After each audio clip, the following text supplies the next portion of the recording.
Our journey in Botswana started at Khama Rhino Sanctuary near Serowe. Khama is a very special national park in Botswana. Here you can find the biggest amount of wild rhinos in the country. One reason for us to visit was that it is not only possible to visit as a tourist, but also to volunteer at the park for a longer period of time. So we wanted to speak with the volunteers to check out their experience as well as the campsite.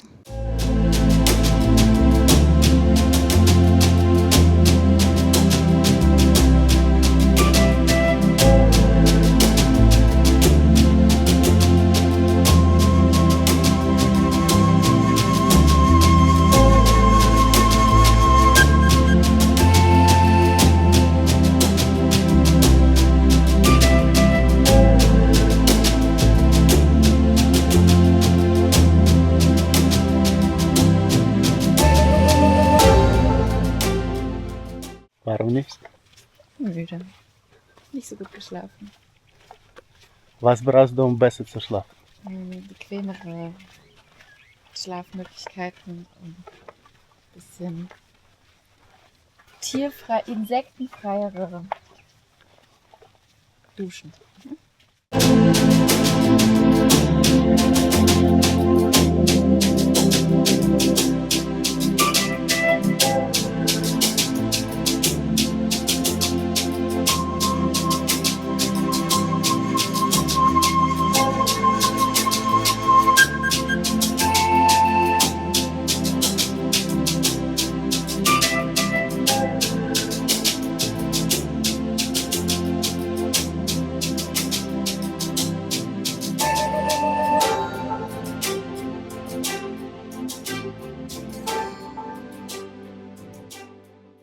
Arriving at Khama Rhino Sanctuary, we met up with Tom, a volunteer at Khama, to hear all about his 2-week journey and what he has discovered so far.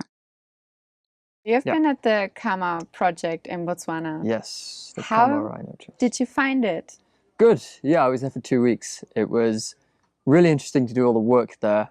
We didn't do too much work every day. It was a few hours in the morning, really, and maybe an hour or something in the afternoon. But mostly it was just we wake up, we wait for the rangers to come.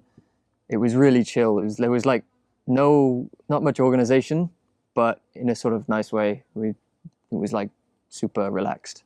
And then we'd go in and do some work in the bush, maybe cut some trees, or we'd work in the restaurant. We would clean the floors. That was basic stuff, really. Nothing was really difficult. Yeah.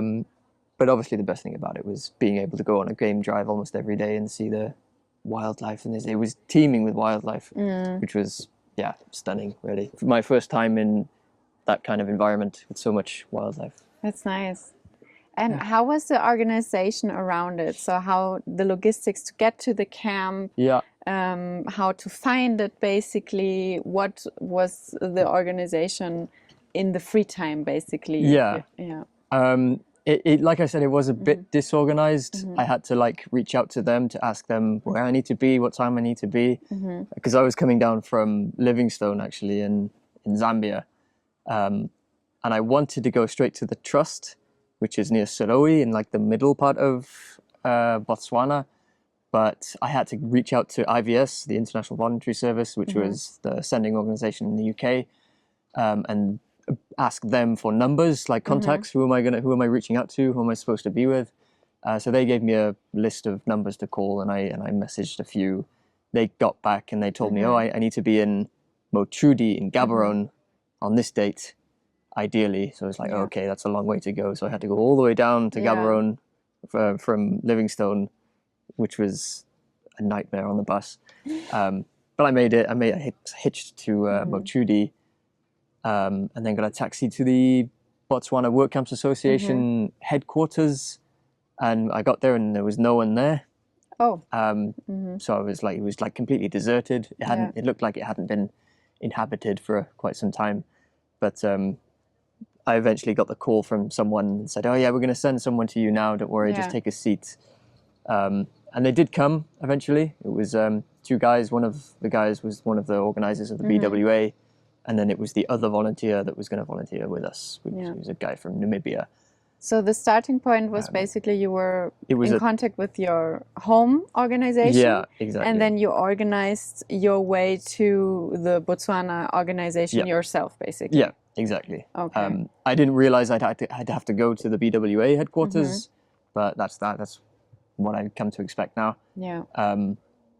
But eventually we had the induction. We were waiting around for quite some time, just sitting around at the BWA headquarters outside there, waiting for more people. And then we got the call, I think, that they're not going to make it. So we just began the induction and we just sat around, 4 of us. Yeah. And they explained the history of the BWA. It was quite interesting. And the fact they were kind of struggling with funding right now because of various reasons, political reasons that go back 20 years. But then we were there for 2 nights at the BWA before we went up. We had to hitchhike on a bus. Okay. That was the transport to the Khama Rhino. Okay, so that was also self-transport, basically. No, it was together. We all hitchhiked together. Even the leader. No, he came with us and then he left as the bus came. But we were waiting on the side of the road for like quite a while. Yeah. But eventually, just we were patient with it, and a bus Very came. adventurous. We got on. I had to stand up on the bus for a few hours because there was no spaces. Eventually, we got a seat, and eventually, we did arrive at the sanctuary. But again, when we arrived, it seemed like the guys there weren't really expecting us. They were like, "Okay, yeah, sign in, please." And then they eventually showed us the campsite where we pitched, and then we just waited there the whole day, basically. Okay. Until we heard something about the work. Basically, I think it was the next morning when the rangers came. Yeah. We were like, they just came unannounced, and they would do that every morning. Then they would just come at like various times in the morning, like 8 o'clock ish. They didn't say anything. It was just like, "Hey, how are you? Good morning." Yeah. Get in the truck. Didn't know what we were doing. Yeah. It was a surprise every day, basically. Okay. But that was the nice thing about it. If you approach it with a sort of relaxed attitude and just expect to do whatever they tell you to do. Yeah, so you have to be a bit more of an experienced work camp. Yeah. You need to expect it to be Attendee. a bit flexible. You need to be a bit flexible for it. But me, I had no problem with it, really. Yeah, and the sleeping conditions, how was it? So did you got a tent? Yeah, or I did you brought bring my own your tent. Okay. Yeah, I think for the other volunteer, it ended up being, there was 4 of us to begin with, and then one of the guys had family issues. He had to go back home, and then it was just 3 of us, and the other 2 I think were supplied tents from the BWA. But I brought my own. I was using my tent in other places in Africa anyway, so it's fine. But yeah, it was really nice. I know my setup pretty well with camping and all. The weather conditions were really nice. I had to move my tent once because there was a bit of flooding going on, but that one was the only issue I had, really. Yeah. Every night was peaceful, good sleeps. Yeah. It's good. Very good. And how was the interaction with the wildlife? Good, yeah. The rangers were really nice, actually. They would be a bit flexible with us. There was one time when we went into one of the watering holes, and they were just like, "Tom, you can walk over there if you want." And there was like rhinos all around us, and I was like, "Are you sure? Is this okay?" He's like, "Yeah, we'll shout there far enough." So I was able to just get out, which is not something you're supposed to do as a guest in the park. But I guess because I was working with the rangers, they were fine with it. But I was able to walk right up to the watering hole, and I was just surrounded by zebras and rhinos and wildebeest and ostriches and impalas. It was crazy. Nice. It was like, for me, it was like going back in time to a place where, wildlife dominated the world. Yeah. Yeah, it was good. It was really good. My first time again, like seeing that much wildlife and all of these animals. So it was quite magical. Incredible. Yeah, that sounds really nice. So the work basically consists out of working with the rangers in the park itself, and the rest is more maintenance in the campsites. Yeah, it was. I think that's what we would have done if there was work going in the campsites. Apparently, we could have worked with reception, with like IT stuff. But the work we did at the time was literally working with the rangers, cutting back trees on the paths and at some of the campsites, and then working at the restaurant where we would sweep the floors and clean the tables and do a bit of de-weeding outside. But that was it. we cleaned the pool with Yeah. the nets. Yeah. But again, it was like a few hours a day. Yeah. It was really Did not they much work. mention that it had something to do that it was off season, or was it more a general thing that there's not much to do and this is just the main parts? No, not really. The only thing they did mention, I think, in the like the pre-arrival document was the fact that it was supposed to be like a dry season, but I guess it was on the verge of the seasonal change, so we got a lot of rain actually. That's the only thing they mentioned regarding like the seasons, or like they didn't say anything about the fact that there might not be so much guests around. In my experience, they had quite a few guests arrive. I don't know if that's the normal amount, but I saw a lot of SUVs and 4x4s come pass by. Yeah, they didn't mention much about it being like quiet in terms of work. Like I was expecting to do more work, to be honest. A lot of it was just sitting around at the camp doing nothing. So it would have been nice to have a little bit more going on. Yeah. But it was also nice to have like time slow down a bit Yeah. and just appreciate the slowness. Yeah. Because when you're traveling like this, often time just goes by really, really Yeah. quickly. So Regarding the work, and what would be your feedback? What would you wish for other volunteers to change, basically, so they can have an experience that's enjoyable and where they can learn something? yeah, definitely expect to be flexible, to have to be flexible. Expect maybe sitting around in the camp, because that did happen a lot. It would have been nice to do, like I said, just a bit more in the evenings, for example, because we would just work in the morning and then have lunch, and then more often than not, there was nothing else to do all day. Yeah. So I would just like read my book, listen to some audiobooks, chat with the other volunteers, and there was only 3 of us. So like eventually the conversations would kind of just dissipate, and we would just be sitting around then. So yeah, if I were to do it again, I would have liked a bit more stuff to do regarding the work.